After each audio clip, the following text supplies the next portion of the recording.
ಪ್ರತಿಯೊಬ್ಬರ ಜೀವನದಲ್ಲೂ ಸ್ವಂತ ಮನೆ ಇರಬೇಕು ಅನ್ನೋ ಒಂದು ಕನಸಿದ್ದೇ ಇರುತ್ತೆ. ಕಷ್ಟಪಟ್ಟು ಸೈಟ್ ತಗೊಂಡು ಪಾಯ ಪೂಜೆ ಮಾಡಿ ಒಟ್ಟಾರೆ ಮನೆಯನ್ನ ಕನ್ಸ್ಟ್ರಕ್ಟ್ ಮಾಡಿ ಗೃಹಪ್ರವೇಶದ ಒಂದು ಹಂತಕ್ಕೆ ಬಂದಿರ್ತಾರೆ.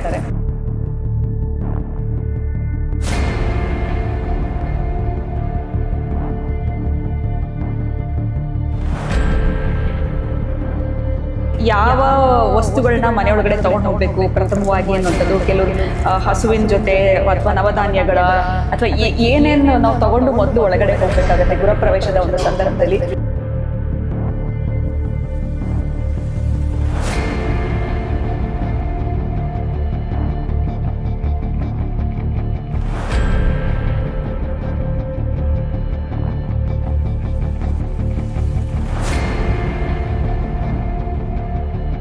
ಇಲ್ಲಿ ಎಲ್ಲೋ ಒಂದ್ ಕಡೆ ಈ ತರ ಮಾಡಿದಾಗ ಕೆಲವರು ಇಲ್ಲ ಈ ಪದ್ಧತಿಯಲ್ಲಿ ಮಾಡ್ಬೇಕಿತ್ತು ಅಂತಾರೆ, ಅಥವಾ ಮಾಡುವಾಗ್ಲೇ ಅಲ್ಲಿ ಮಾತಾಡ್ಕೊಳ್ತಾ ಇರ್ತಾರೆ, ಏನ್ ಮಾಡಿದ್ರೆ ಕರೆಕ್ಟ್ ಅಂತ ಗೊತ್ತಿಲ್ಲ.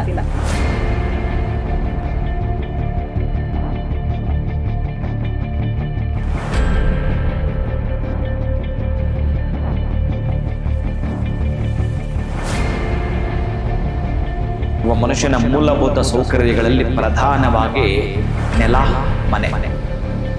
ನೀವು ವಾಸ್ತು ಪುರುಷನ ತೃಪ್ತಿಪಡಿಸತಕ್ಕಂತಹ ಆ ಒಂದು ವಿಧಿವಿಧಾನಗಳ ಶಾಸ್ತ್ರಗಳಲ್ಲಿ ಎಲ್ಲಿ ಕೂಡ ಕಾಂಪ್ರಮೈಸ್ ಆಗಬಾರದು.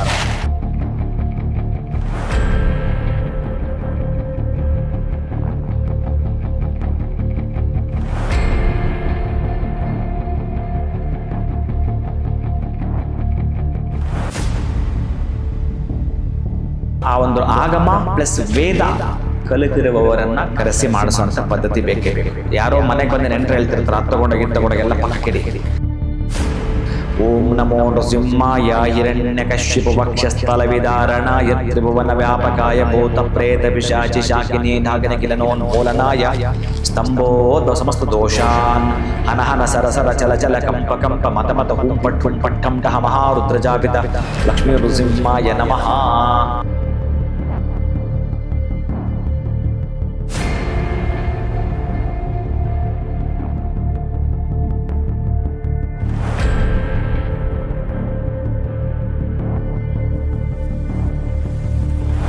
ಆ ಮನೆಯಲ್ಲಿ ಬ್ರಾಹ್ಮಣ ಭೋಜನ ಮಾಡಿದ ಎಂದರೆ ಭಗವಂತನು ಭೋಜನ ಮಾಡಿದ ಎಂದರ್ಥ.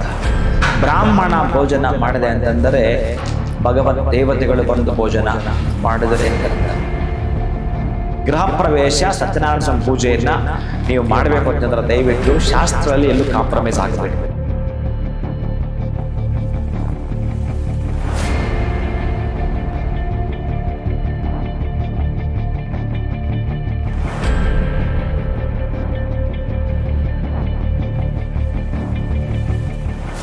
ನಮಸ್ಕಾರ, ಶುಭೋದಯ ಪ್ರೀತಿಯ ವೀಕ್ಷಕರೆಲ್ಲರಿಗೂ ಸಂಕಲ್ಪ ಸಿದ್ಧಿ ಕಾರ್ಯಕ್ರಮಕ್ಕೆ ಆತ್ಮೀಯ ಪ್ರೀತಿಯ ಸ್ವಾಗತ ಹೇಳ್ತಾ ಇರೋದು ನಾನು ಅನೂಷಾ.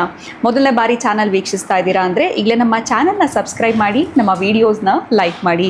ಇನ್ನು ಪ್ರತಿನಿತ್ಯ ಕೂಡ ನಿಮಗೆ ಪ್ರತಿಯೊಂದು ವಿಡಿಯೋಸಲ್ಲಿ ಕೂಡ ಸಾಕಷ್ಟು ಉಪಯುಕ್ತವಾಗಿರುವಂಥ ವಿಚಾರಗಳು, ವೇದ ಶಾಸ್ತ್ರ, ಪುರಾಣ, ಜ್ಯೋತಿಷ್ಯ, ವಾಸ್ತು, ಯಾವುದೇ ರೀತಿಯಾಗಿರುವಂಥ ಸಮಸ್ಯೆಗಳು, ತೊಂದರೆಗಳು, ಕಷ್ಟಗಳಾಗ್ತಾ ಇದ್ದಲ್ಲಿ ಸರಳವಾಗಿರುವಂಥ ರೆಮಿಡೀಸ್ನ ನಮಗೆ ತಿಳಿಸ್ಕೊಡುವಂಥ ಸ್ಪಿರಿಚುವಲ್ ಗುರು ಡಾಕ್ಟರ್ ವಿಷ್ಣುದತ್ತ ಗುರುಜಿಯವರಿದ್ದಾರೆ.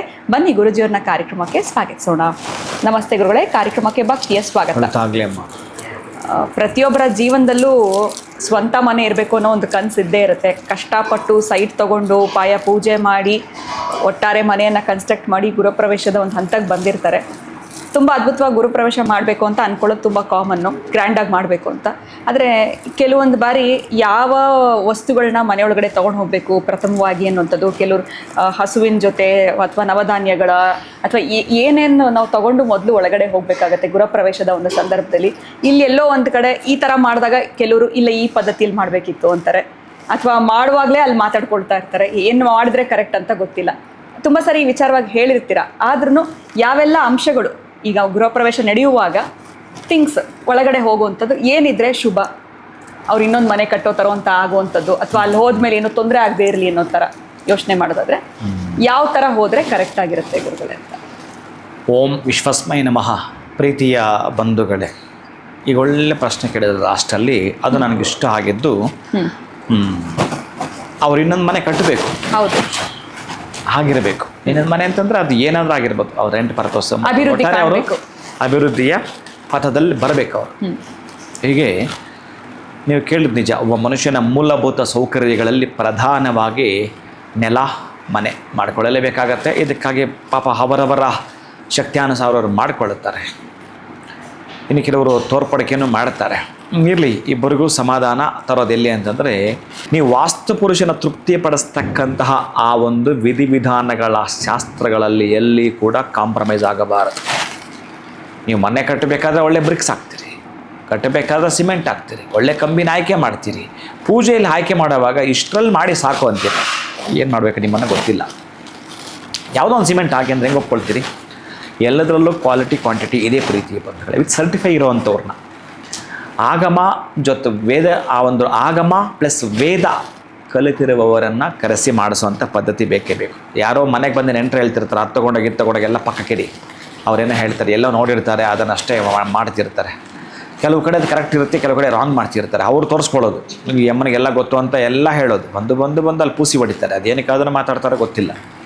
ಈ ವೇದ ಕಲಿತವನು ಪಾಪ ಒಂದು 10 ಎಕ್ಸ್ಟ್ರಾ ಕಲಶ ಇಟ್ಟು, ಎಕ್ಸ್ಟ್ರಾ ಫೋಟೋ ಇಟ್ಟು, ಎಕ್ಸ್ಟ್ರಾ ಖುಷಿ ಪಡಿಸಿರ್ತಾನೆ. ದೇವ್ರ ಮನೆಯಲ್ಲಿ ಅವರು ಇಡಬೇಕಾಗಿತ್ತು ಕಲಶ, ಅವ್ರದ್ದು ಯಾವುದೋ ಇಡಬೇಕು ಅಂತ ಖ್ಯಾತೆ ತೆಗಿತಾರೆ. ಇವೆಲ್ಲಿಂದ ಬರ್ತವ ಏನು ಈ ನೆಂಟರು, ಈ ಬಂಧು ಬಳಗ? ಬಂದವರು ಮಾನವಾಗಿ ಪೂಜೆಯಲ್ಲಿ ಪಾಲ್ಗೊಂಡು ಉಂಡು ಹೋದರೆ ನೆಮ್ಮದಿ. ಅಲ್ಲೇ ಬಂದು ಏನೇನೋ ಮಾಡೋಗ್ತಾರೆ. ಹಾಗಂತೇಳಿ ಇಲ್ಲಿ ಮಾಡೋರು ಇವರು ಕರೆಕ್ಟ್ ಇರಬೇಕು. ಅದಕ್ಕಾಗಿ ನಾನು 2 ಕಡೆ ಯಾಕೆ ತೆಗೆದುಕೊಳ್ತೇನೆ ಅಂತಂದರೆ, ನೀವು ಈ ಹಿಂದೆ ವಾಸ್ತು ಹೋಮವನ್ನು ಮಾಡೋದು ಹೇಗೆ ಮಾಡಬೇಕು ನಾನು ಕೆಲವೊಂದು ವಿಡಿಯೋಸ್ ಕೊಡ್ತೇನೆ. ಹೇಗೆ ಮಾಡಿರ್ತೀವಿ ನಾವು ಅಂತ ಶಾಸ್ತ್ರೋಕ್ತವಾಗಿ, ಶಾಸ್ತ್ರದಲ್ಲೆಲ್ಲೂ ಕೂಡ ಕಾಂಪ್ರಮೈಸ್ ಆಗಿರ್ತವೆ. ಅಭಿವೃದ್ಧಿಯ ಪಥದಲ್ಲಿ ನಡೆಯಲೇಬೇಕು ಅಂತಂದರೆ, ಮತ್ತೊಂದು 10 ಮನೆಗಳು ಆ ಕುಟುಂಬದವರು ಕಟ್ಟಿ ಸುಖ ಜೀವನ ನಡೆಸಬೇಕು ಅಂತಂದರೆ, ಹಿಂದಿನ ದಿವಸ ವಾಸ್ತು ರಾಕ್ಷೋಘ್ನ ಹೋಮ, ಅದಕ್ಕೂ ಮುನ್ನ ಗಣಪತಿ ಹೋಮ, ಅದಕ್ಕೂ ಮುನ್ನ ದೇವತಾ ನಾಮಸ್ಮರಣೆ, ನಾಂದಿ ಪೂಜೆ, ಇವೆಲ್ಲ ಕೂಡ ಶಾಸ್ತ್ರೋಕ್ತವಾಗಿ ಕ್ರಮಬದ್ಧವಾಗಿ ಮಾಡ್ಕೊಂಡು ಬರ್ತಾ, ವಿತ್ ಆ ಥಿಂಗ್ಸು ಕೂಡ ಹಾಗೆ ಇರಬೇಕು. ಆ ಒಂದು ಮೂಲಿಕೆಗಳು ಹಾಗೆ ಇರಬೇಕು. ಅಲ್ಲಿ ಹೋಮ ಮಾಡಬೇಕಾದ್ರೆ 2 ಹೋಮದ ಕುಂಡ ಬರ್ತವೆ. ಮನೆಯಿಂದ ಹೊರಗಡೆ ಒಂದು, ಅಂದರೆ ಈ ಹಿಂದೆ ಮಾಡ್ತಕ್ಕಂಥದ್ದು ವಾಸ್ತು ಪುರುಷನಿಗೆ ಸಂಬಂಧಪಡೋದೊಂದು, ಮತ್ತು ನೆಕ್ಸ್ಟ್ ಡೇ ಮನೆಯಲ್ಲಿ ಮಾಡ್ತಕ್ಕಂಥದ್ದು ಹೋಮದ ಕುಂಡ. ಇದನ್ನು ಅವರ ಮನೆ ದೇವರಿಗೆ ಸಂಬಂಧಪಟ್ಟ ಹೋಮದಿಂದ ಹಿಡಿದು, ಅವರ ಇಷ್ಟ ದೇವರ ಹೋಮದಿಂದ ಹಿಡಿದು, ಆದಿತ್ಯಾದಿ ನವಗ್ರಹದಿಂದ ಹಿಡಿದು, ಗಣಪತಿಯ ಅಥರ್ವ ಶೀರ್ಷ ಸ್ತ್ರೀ ಸೂಕ್ತ ಪುರುಷ ಸೂಕ್ತದಿಂದ ಹಿಡಿದು, ವಾಸ್ತು ಪುರುಷ ಪ್ರಧಾನವಾಗಿ ಮಾಡಿಕೊಳ್ಳೋದ್ರಿಂದ ಎಲ್ಲ ಮಾಡ್ತಾರೆ. ಸಣ್ಣದು ಯಾವುದೋ ಒಂದು ಅವರ ದೇವರ ಮನೆಯಲ್ಲಿ ಇವ್ರದ್ದೊಂದು ದೀಪ ಇಡಬೇಕಾಗಿತ್ತು ಹಳೇದು, ಅಥವಾ ಅವ್ರದ್ದೊಂದು ಸಣ್ಣದೊಂದು ವಿಗ್ರಹ ಇರಬೇಕಾಗಿತ್ತು. ಇಲ್ಲಿ ಮಾತಾಡ್ತೀವಿ, ಇದು ಕರೆಕ್ಟ್ ಅಲ್ಲ. ಮನೆ ಒಳಗೆ ಗೃಹ ಪ್ರವೇಶಕ್ಕೆ ಹೋಗಬೇಕಾದ್ರೆ ಥಿಂಗ್ಸ್ ಅಲ್ಲಿ ಆ ಕಾಯಿನ್ ಇದೆಯಲ್ಲ ರೀ, ಆ ತಾಮ್ರದ ಆ ಒಂದು ನಾಣ್ಯವನ್ನು ಬಾಗಿಲಿಗೆ ಹೊಡಿಬೇಕಾದ್ರೆ ಏನು ಹೇಳುತ್ತೆ ಗೊತ್ತಾ? ಏನು ಹೇಳುತ್ತೆ ಗೊತ್ತಾ ಶಾಸ್ತ್ರದಲ್ಲಿ? ಅದನ್ನು ಹೊಡಿಬೇಕಾದ್ರೆ ಮಂತ್ರ ಹೇಳ್ತಾರಲ್ಲ, ಅದ್ಭುತಗಳು ಜರುಗುತ್ತವೆ. ಅದಕ್ಕೆ ಮುಹೂರ್ತ ಇಟ್ಟಿರ್ತಾರೆ. ಆ ಗೃಹ ಪ್ರವೇಶಕ್ಕೆ ಬ್ರಾಹ್ಮಿ ಲಗ್ನವೇ ಬಹಳ ಶ್ರೇಷ್ಠವಾದದ್ದು ಅಂತೇಳಿ ಒಂದು ಮಳೆ ಹೊಡೆಯುವಾಗ ಬಹುಶಃ ಆ ಮಂತ್ರ ವೇದದ್ದು ಹೇಳುವಾಗ ಆಗಿರ್ಬೋದು, ಸ್ತೋತ್ರ ಹೇಳುವಾಗ ಆಗಿರಬಹುದು, ನೀವು ಕೇಳಿಸ್ಕೊಳ್ಬೇಕು. ಅಷ್ಟು ಚೆನ್ನಾಗಿರ್ತಕ್ಕಂಥ ದರ್ಪಣ ದರ್ಶನ ಆಗಿರ್ಬೋದು, ಅಲ್ಲಿ ಗೋದರ್ಶನ ಆಗಿರಬಹುದು, ಹಾಲು ಉಕ್ಸೋದಾಗಿರಬಹುದು, ಅಲ್ಲಿ ಕಳಸ ಆರಾಧನೆ ಮಾಡೋದು, ಅಥವಾ ಅಲ್ಲಿ ಯಜ್ಞಕ್ಕೆ ಆ ಪ್ರತಿಷ್ಠಾಪನೆ ಮಾಡತಕ್ಕಂತಹ ಯಜ್ಞನಾರಾಯಣನ, ಇವೆಲ್ಲವೂ ಕೂಡ ಆ ಮಂಡಲದ ಆವಾಹನೆ ಬಹಳ ಬಹಳ ಬಹಳ ಚೆನ್ನಾಗಿರುತ್ತೆ. ಇದು ಆ ವಾಸ್ತು ಪುರುಷನ ಬೆನ್ನಿನ ಮೇಲೆ ನೀವು ಕಟ್ಟಿರೋ ಮನೆಗೆ ಇಷ್ಟೆಲ್ಲ ಶಾಸ್ತ್ರಗಳನ್ನು ಹಡಕ ಮಾಡಿ ಆ ಒಂದು ತಾಮ್ರದ ನಾಣ್ಯವನ್ನು ಮಧ್ಯದಲ್ಲಿ ಹೊಡೆಯುವಾಗ ಎಷ್ಟು ಅಂತಂದರೆ ಆ ಲಗ್ನಕ್ಕೆ ಸಂಬಂಧಪಟ್ಟ ಹಾಗೆ ಓಂ ನಮೋ ನೃಸಿಂಹಾಯ ಹಿರಣ್ಯಕಶ್ಯಪ ವಕ್ಷಸ್ಥಲ ವಿದಾರಣಾಯ ತ್ರಿಭುವನ ವ್ಯಾಪಕಾಯ ಭೂತ ಪ್ರೇತ ಪಿಶಾಚಿ ಶಾಕಿನಿ ಢಾಗನ ಕಿಲನೋನ್ಮೂಲನಾಯ ಸ್ತಂಭೋದ್ಭವ ಸಮಸ್ತ ದೋಷಾನ್ ಹನಹನ ಸರಸರ ಚಲ ಚಲ ಕಂಪ ಕಂಪ ಮತ ಮತ ಹುಂ ಪಟ್ ಹುಂ ಪಟ್ಟಂ ಟಹ ಮಹಾರುದ್ರಜಾಪಿತ ಲಕ್ಷ್ಮೀ ನೃಸಿಂಹಾಯ ನಮಃ ಈ ಮಂತ್ರವನ್ನು ಹೇಳಿ ಅದನ್ನು ಹೊಡಿಸುವಂಥದ್ದಿರುತ್ತೆ. ಕಾರಣ ಏನು ಗೊತ್ತಾ? ನರಸಿಂಹಸ್ವಾಮಿಯೇ ಆ ಒಂದು ಮನೆ ಒಳಗೂ ಅಲ್ಲ ಮನೆ ಹೊರಗೂ ಅಲ್ಲ ಬಾಗಿಲ ವಸ್ತ್ರ ಮೇಲೆ ಹಾಕ್ಕೊಂಡು ಕೆಟ್ಟವರನ್ನು ಸಂಹಾರ ಮಾಡ್ತಾನೆ. ಅಂದರೆ ಕೆಟ್ಟ ಗುಣಗಳು ಅಲ್ಲಿಗೆ ಲಾಸ್ಟ್ ಅಂತೆ. ನಿಮ್ಮ ಮನೆಯ ಒಳಗೆ ಯಾರೋ ಬರಬೇಕಾಗಿತ್ತಲ್ಲ, ದುಷ್ಟ ಬರ್ತಾರಲ್ಲ, ಲಾಸ್ಟ್ ಅಲ್ಲಿಗೆ ಬರೋ, ಒಳಗಡೆ ಬರಲ್ಲ. ನಿಮ್ಮ ಮಕ್ಕಳು ನೀವಾಗಿದ್ರೂ ಅಷ್ಟೇ ತುಂಬ ಕೋಪ ತಾಪ ಪ್ರತಾಪ ಮನೆಯಿಂದ ಹೊರಗಡೆ ಮಾಡಿರ್ತೀರಿ, ಮನೆ ಒಳಗೆ ಬರಬೇಕಾದ್ರೆ ಶಾಂತರಾಗ್ತೀರಿ. ಅಥವಾ ಬೇರೆ ಯಾರೋ ದುಷ್ಟ ಬರಬೇಕಾದ್ರೆ ಆ ಶಾಸ್ತ್ರೋಕ್ತವಾಗಿ ಆ ಮನೆ ಒಡೆದು ಮಾಡಿದರೆ ದುಷ್ಟ ಬರಲಿಕ್ಕೆ ಅವಕಾಶವೇ ಇಲ್ಲ, ಎಂದೆಂದೂ ಇಲ್ಲ. ಆ ಮನೇಲಿ ವಾಸ ಮಾಡ್ತಾರೆ, ಕಳ್ಳಕ್ಕೆ ಹಾಕಿದ್ರೆ ಬರಲ್ಲ ಆ ಮನೆಗೆ. ಈ ಮಂತ್ರವನ್ನು ಹೇಳಿದ ಮೇಲೆ ಅಲ್ಲಿ ಬಾಗಿಲು ಕರೆಕ್ಟಾಗಿ ಹೊಡೆದಿದ್ದೆ, ಆದರೆ ಮುಹೂರ್ತದಲ್ಲಿ ಬರಲಿಕ್ಕೆ ಸಾಧ್ಯವೇ ಇಲ್ಲ. ಇಷ್ಟೆಲ್ಲ ಶಾಸ್ತ್ರಗಳು ಹೇಳ್ತಾನೆ ಮಾಡುತ್ತಾನೆ. ಬಹಳ ಮುಖ್ಯವಾದದ್ದು. ಮತ್ತೊಂದು ಮುಖ್ಯವಾದದ್ದು, ಇನ್ನೊಂದು ಮುಖ್ಯವಾದದ್ದು ಅಂತಂದರೆ, ನೀವೆಲ್ಲ ಶಾಸ್ತ್ರಗಳು ಗಮನಿಸಿರ್ತೀರಿ, ನೋಡಿಸಿರ್ತೀರಿ, ಅಲಂಕಾರ ಎಲ್ಲವೂ ಕೂಡ ಶಾಸ್ತ್ರೋಕ್ತವಾಗಿ, ಕ್ರಮಬದ್ಧವಾಗಿ, ವೇದೋಕ್ತವಾಗಿ ಈ ಕಾರ್ಯಕ್ರಮಗಳನ್ನು ಮಾಡಿಸಿದರೆ ಈ ಮನೆಯಲ್ಲಿ ವಾಸ ಮಾಡತಕ್ಕಂಥ ಕುಟುಂಬಸ್ಥರು ಅದ್ಭುತವಾದ ನಡಿಗೆಯಲ್ಲಿ ನಡೀತಾರೆ. ಅದೊಂದು ಸಿಂಹಗರ್ಜನೆ ಆ ಮನೆಯಲ್ಲಿ ಹೇಗಿರುತ್ತೆ ಅಂತಂದರೆ, ಪ್ರತಿ ಮನೆಯಲ್ಲಾಡ್ತಕ್ಕಂತಹ ಪ್ರತಿ ಮಾತು ಕೂಡ ಚಿನ್ನದ ಮುತ್ತುಗಳಾಗಿರುತ್ತವೆ, ಪ್ರೀತಿಯ ಬಂಧುಗಳು. ಹಾಗೆ ಅವರ ಸಂಸಾರ ಸಾಮ್ರಾಜ್ಯ ಕಟ್ಟಿಕೊಳ್ಳಲಿಕ್ಕೆ ಅವಕಾಶ ಇದೆ. ಈಗ ನೀವು ನೋಡ್ತಿರ್ತೀರಿ, ಈಗ ಆ ಒಂದು ವಿಡಿಯೋದಲ್ಲಿ ಬರ್ತಕ್ಕಂತಹದ್ದು ಹೇಗೆ ಅಲಂಕಾರ ಇರುತ್ತೆ, ಎಲ್ಲಿ ಹೋಮ ಇರುತ್ತೆ, ಏನು ಪೂಜೆ ಇರುತ್ತೆ, ಗೋಗೆ ಯಾವಾಗ ಪೂಜೆ ಮಾಡೋಕ್ಕೆ, ಇವೆಲ್ಲ ನೀವು ಕಾಣ್ತಾ ಇದ್ದೀರಿ. ಅಜಂ ನಿರ್ವಿಕಲ್ಪಂ ನಿರಾಕಾರಮೇಕಂ ನಿರಾನಂದಮಾನಂದ ಅದ್ವೈತಪೂರ್ಣಂ ಪರಂ ನಿರ್ಗುಣಂ ನಿರ್ವಿಶೇಷಂ ನಿರೀಹಂ ಪರಬ್ರಹ್ಮರೂಪಂ ಗಣೇಶಂ ಭಜೇಮ.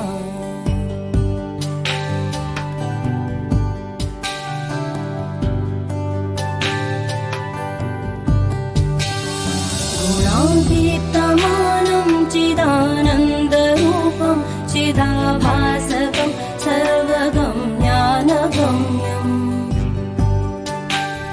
मुनिध्येयमाकाशरूपं परेशं परब्रह्मरूपं गणेशं भजेम.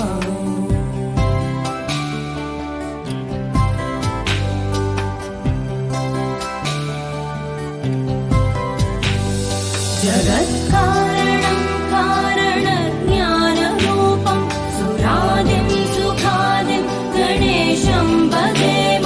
जगद्व्यापिनं विश्ववन्द्यं सुरेशं परब्रह्मरूपं गणेशं भजेम.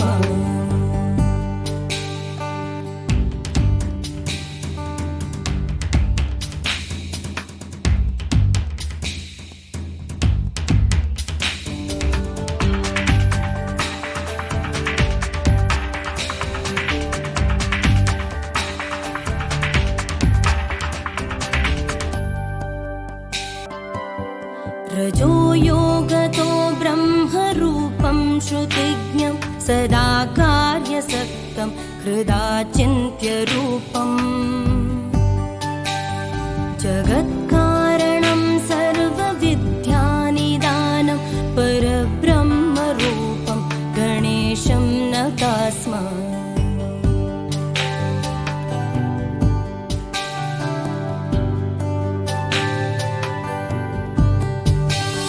सदा सत्ययोग्यं मुदा क्रीडमानं सुरारेन् हरन्तं जगत्पालयन्तम् अनेकावतारं निजज्ञानहारं सदा विश्वरूपं गणेशं नमामः.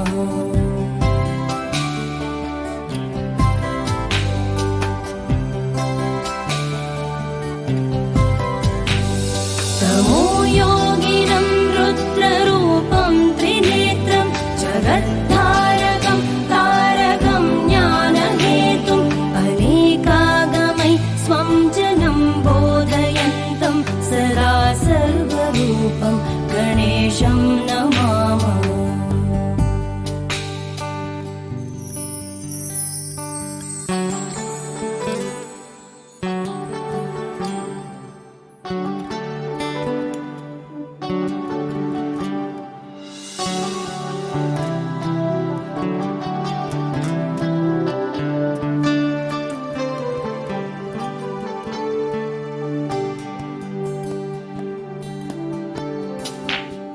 नमस्तोमहारं जनज्ञानहारं त्रयीवेदसारं परब्रह्मसारं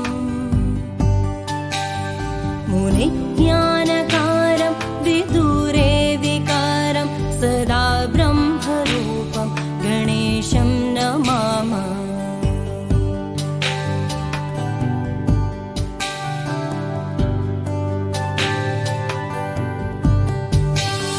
निजैरोषधि तर्पयन्तं कराद्योऽसुरोगान् करा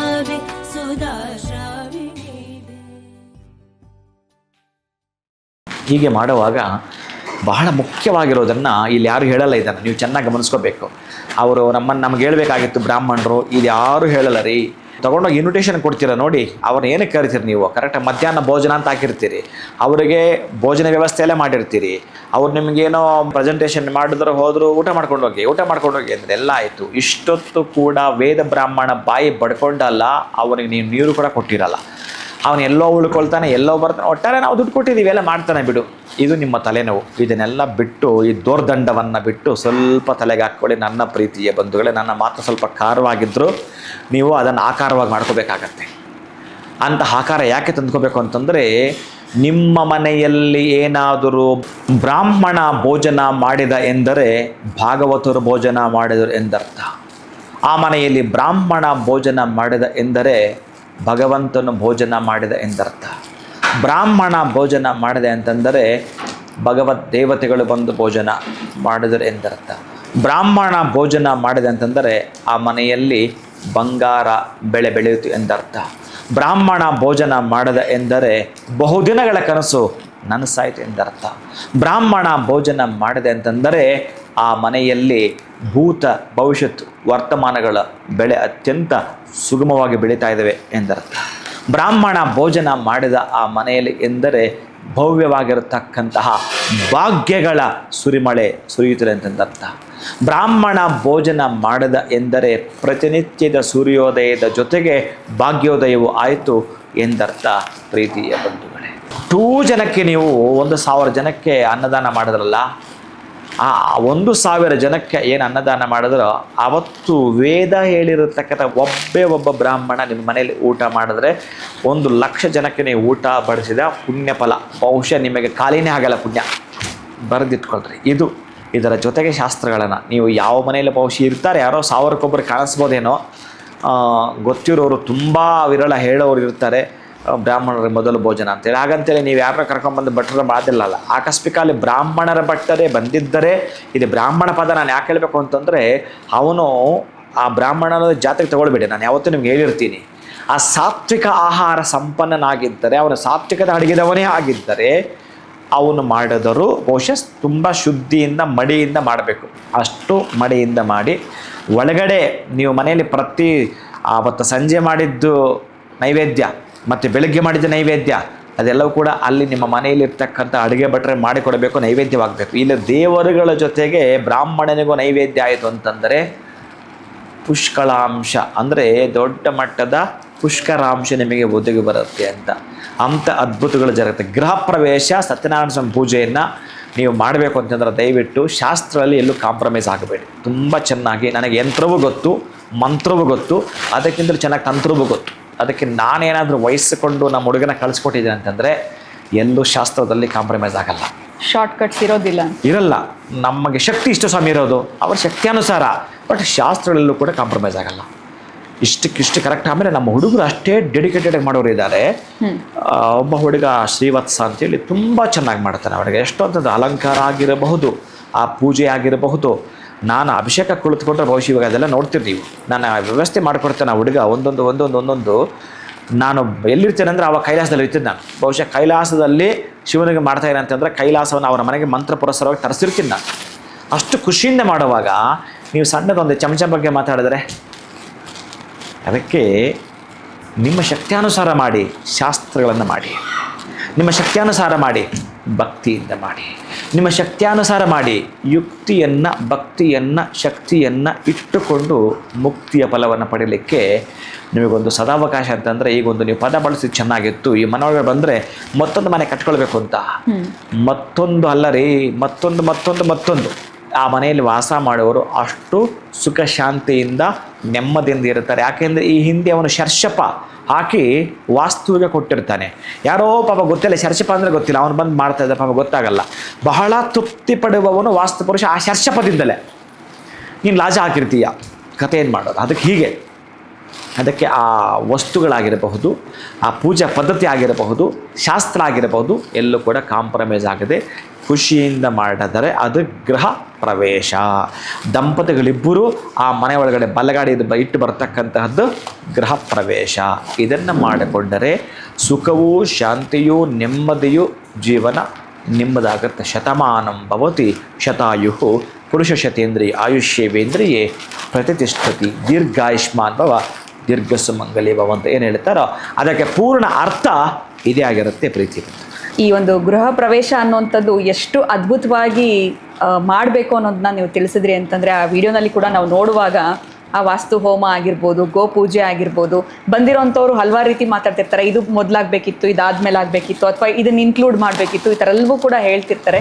ಇನ್ನು ಶಾಸ್ತ್ರಬದ್ಧವಾಗಿ ಮಾಡಬೇಕು ಅಂತಂದರೆ ಹೇಗೆ ಮಾಡಬೇಕು, ಆ ಗೃಹಕ್ಕೆ ಪ್ರವೇಶ ಆದಮೇಲೆ ನಮ್ಮ ಜೀವನದಲ್ಲಿ ಅಭಿವೃದ್ಧಿ ಕಾಣಬೇಕು ಅಂತಂದರೆ ಯಾವ ರೀತಿ ಮಾಡಬೇಕಾಗತ್ತೆ ಅಂತ ಭಾಳ ಅಚ್ಚುಕಟ್ಟಾಗಿ ತಿಳಿಸ್ಕೊಟ್ಟಿದ್ದೀರಾ ಗುರುಗಳೇ. ಧನ್ಯವಾದಗಳು ತಮಗೆ. ನಮಸ್ಕಾರ. ಹರೇ ಶ್ರೀನಿವಾಸ. ಇನ್ನು ಇವತ್ತಿನ ವಿಡಿಯೋ ತಮ್ಮೆಲ್ಲರಿಗೂ ಇಷ್ಟ ಆಗಿದೆ ಅಂತ ಭಾವಿಸ್ತೀನಿ. ನೀವು ಕೂಡ ನಿಮ್ಮ ಪ್ರಶ್ನೆಗಳನ್ನ ಕೇಳಬೇಕು ಅಂತಂದರೆ ಕಮೆಂಟ್ಸ್ ಮುಖಾಂತರ ಕಳಿಸ್ಕೊಡಿ ಅಂತ ಹೇಳ್ತಾ ವಿಡಿಯೋನ ಮುಗಿಸುವಂತಹ ಸಮಯ ಆಗಿದೆ. ನಮಸ್ಕಾರ.